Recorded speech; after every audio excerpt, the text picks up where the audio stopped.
My best friend rejected me and said she was too much for me to handle, and now that I found someone else and am dating, she's mad at me and calling me a traitor. I've had a best friend for about 6 years. I used to talk to her basically every day. We were really close, and for about the last 3 years I've been telling her I have feelings for her. However, she always brushes it off, makes jokes, says she'll think about it, but never gives me a direct answer. Obviously, this has always been tough for me, especially because she never outright rejected me, but also never accepted me either. Just kind of left me hanging, as if she was still deciding if she wanted to be with me or nothing. Recently, though, I just couldn't take it anymore. We were at a party, and I saw her leave with another guy, and that crushed me. The next day, I asked her to talk, and once again asked her what she felt for me, and if she wanted something serious for real this time. I told her that if she didn't want it, she just needed to say so, and I'd let it go. But I couldn't handle her stringing me along and saying she needed to think about it if she had no intention of being with me. Once again, she told me to stop bringing it up and that she was still thinking about it and didn't want to be rushed. But this time I told her I wanted an answer now. That's when she got mad and said she was way out of my league, that she would never actually want me, and that just being my friend was already more than enough for her, so I should stop bothering her. Of course, that really shook me, because she had never spoken to me like that, and up until that point she had always acted like she was at least somewhat interested, so I didn't know where that was coming from. I just told her that was fine and left, and although she tried to talk to me normally after that, I responded casually, but was already thinking of cutting contact. So now 3 months later, I'm seeing someone. I wasn't even looking for anyone because I was still feeling pretty down about my friend, but this girl just showed up. We started talking, and honestly, she's amazing.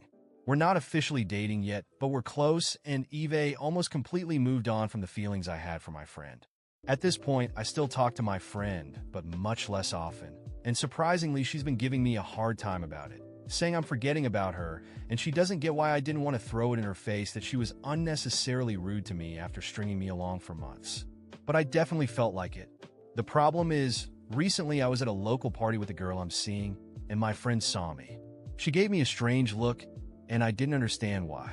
But when I got home and checked my phone, it was flooded with messages from her, all of them accusing me of being with someone else. She said I had deceived her, and that apparently I'd been faking my feelings for her this whole time. If I really liked her, I wouldn't have moved on so easily. I asked her what she was talking about, reminding her that our last conversation about this was months ago and that she had completely humiliated me. So of course I moved on. She said she was still thinking about it, and that I never told her I had moved on. So catching me like this was basically like I'd cheated on her, and now she wanted to talk in person about it. I told her I wasn't going to meet in person to discuss anything, and that she was the one who rejected me in the first place. If she wanted to be with me, she should have said something before I found someone else. I told her I could still be her friend, but after everything she said, I no longer felt any attraction toward her. She insisted that she wanted to talk about it in person and was already on her way to my house. I told her not to come and that there was nothing left to say, but she didn't listen, so I guess she's coming anyway. Honestly, I have no idea how this conversation is going to go, but I know it won't be good. As I stared at my phone screen, watching my friend's messages pile up, I felt a mix of anger and exhaustion. She always made it clear she didn't want anything romantic with me, yet now she acted like she had been betrayed. I was tired of all the drama, but I knew there was no way to avoid this confrontation, given that she was determined to come to my house. So, I waited. After a few minutes, I heard a loud knock on the door. I took a deep breath before opening it, and there she was standing with eyes full of rage and maybe even some hurt. She looked like she was on the verge of tears, but I couldn't bring myself to feel bad for her at that moment. I had already given everything I had trying to understand what she wanted, but now there was no more room for illusions. "Why did you do this to me?" she blurted out the moment I opened the door, her voice trembling with indignation. "You said you liked me. How could you be with someone else now?" I kept the door open, letting her in. I didn't want the neighbors to hear this argument, which promised to be intense. I closed the door and turned to face her. "How did I do this to you?" I repeated incredulously, laughing bitterly. "I spent years trying to be with you. Years. I asked you for answers, for clarity, for honesty, and what did you do? You threw me aside, told me to forget it, that I wasn't good enough for you. So why now, when I'm finally trying to move on, Do you act like I owe you something? She huffed, her eyes welling up with tears that she was fighting to hold back. I was thinking, I didn't want to rush things. You know these feelings aren't simple. I thought you'd wait for me. Wait. I cut her off, my voice louder than I intended. Wait for what? Exactly. You never gave me anything to wait for. You left me in limbo, acting like I was just a backup plan. And when I asked for an answer, when I said I couldn't live in that uncertainty anymore, you didn't think twice before humiliating me.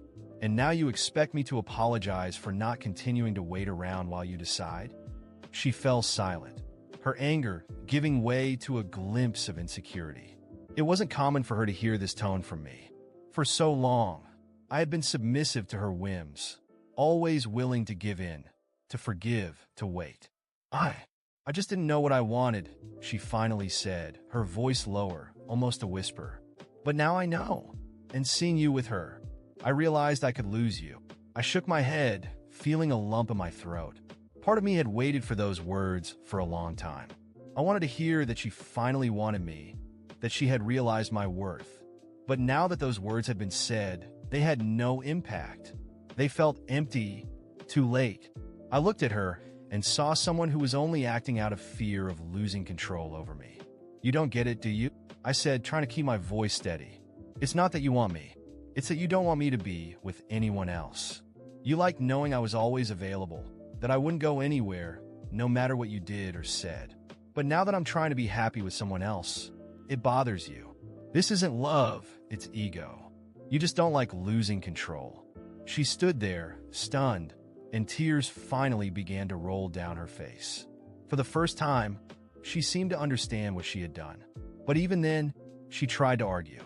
That's not true. I was just confused. I raised my hand, signaling for her to stop. I didn't want to hear any more empty excuses. It doesn't matter now. I'm over it. I found someone who really wants to be with me, who makes me feel valued without me having to beg for it. And honestly, I deserve that. I deserve someone who won't leave me waiting while they decide if I'm good enough. You rejected me, and I accepted that. Now, I'm moving on, and you need to accept that too. She tried to step closer, holding onto my arm, her eyes wide, a last desperate attempt. Please give me another chance. I can be that person for you. I promise. I just didn't realize it before, but now I know what I want. I gently but firmly pulled away. I felt sad, but not regretful. This was the closure I needed, even if it was painful. You had all the chances. I gave you everything I could, and you didn't want it. Now it's too late. I don't feel the same way anymore, and I can't keep being your backup plan. I hope you find what you're looking for, but it won't be with me. She stood there, motionless, as I opened the door for her to leave. Her eyes were filled with tears, and I could see that she finally understood that she had lost. I didn't want to be cruel, but I knew I had to be firm. Goodbye, I said simply, and without another word, she left, sobbing quietly. I closed the door behind her and let out a deep sigh, feeling a mixture of sadness and relief. It was as if a great weight had finally been lifted from my shoulders. I knew that, in the end, I had done what was best for myself. For the first time in years, I was putting myself first.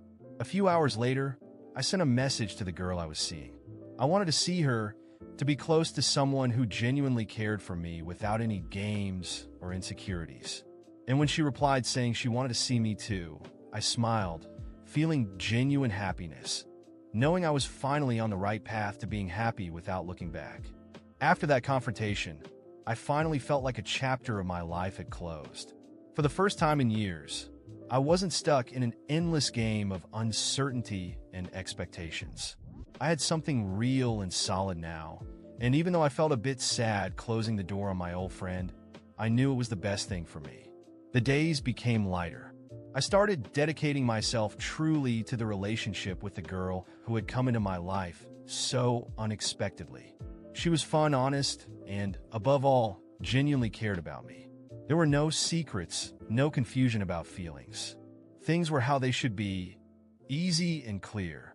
Every time I saw her, the sense of well-being grew, and I realized that I was finally free from the chains of the past. Eventually, we officially started dating. We had so much in common, but also enough differences to keep things interesting. She challenged me to be better, and I supported her in every way I could. I felt like I was finally building something meaningful with someone who truly wanted to be by my side. I met her family, and she met mine. Slowly, our lives intertwined, and I realized that this was what I had always wanted. Someone who loved me fully, without fear of expressing how they felt. While I moved on with my life, I started to hear some things about my old friend. It wasn't something I sought out, but mutual friends ended up mentioning her. Apparently, after our argument, she began distancing herself from our group. She wasn't as present at parties or gatherings, and when she did show up, she always seemed distant. Some friends said she seemed down, had started drinking more than usual, and seemed to be avoiding people. I had mixed feelings about it. Part of me worried about her. After all, despite everything, we had been friends for many years. But another part of me couldn't forget all she had done, how she had manipulated me and discarded me so many times. She always thought she was in control, thought I'd always be there waiting, and now that I had moved on, it seemed like her world was falling apart. One night, while my girlfriend and I were at dinner with some friends, one of them mentioned they had seen my old friend at a bar, completely drunk and crying. He said it casually, just commenting on how different she seemed. My girlfriend, who knew the whole story, squeezed my hand under the table, as if to say that I didn't need to pay attention to that. And she was right. I shouldn't let myself get dragged back to the past, but I couldn't help the bitter feeling. She always made me feel like I wasn't good enough, that she was out of my league, and now she was the one hitting rock bottom while I was finally finding happiness. A few weeks later, I received a message from her. It was the first time she had reached out since that night she came to my house. The message was short, just asking to talk. I stared at the screen, wondering what I should do. Part of me wanted to ignore it, simply delete the message and move on. But another part knew that maybe she genuinely needed help. However, I couldn't be that person for her. I couldn't go back to being the safety net that she had discarded so many times. I decided to respond simply. I told her that I hoped she was doing well, but that I didn't think it would be a good idea for us to meet. I was honest. I had moved on, I was happy, and I didn't think it was fair to my girlfriend to reopen old wounds. I wished her the best and ended the conversation there. She didn't reply, and I knew that probably hurt her, but it was the best thing for both of us. Over time, the stories about her became less frequent. I stopped hearing about her drunken nights or failed relationships. She seemed to have disappeared from our social circle, and I didn't make an effort to find out where she was. It wasn't out of a lack of empathy, but because I knew that to truly be happy, I needed to leave all of that behind. My life, on the other hand, kept getting better.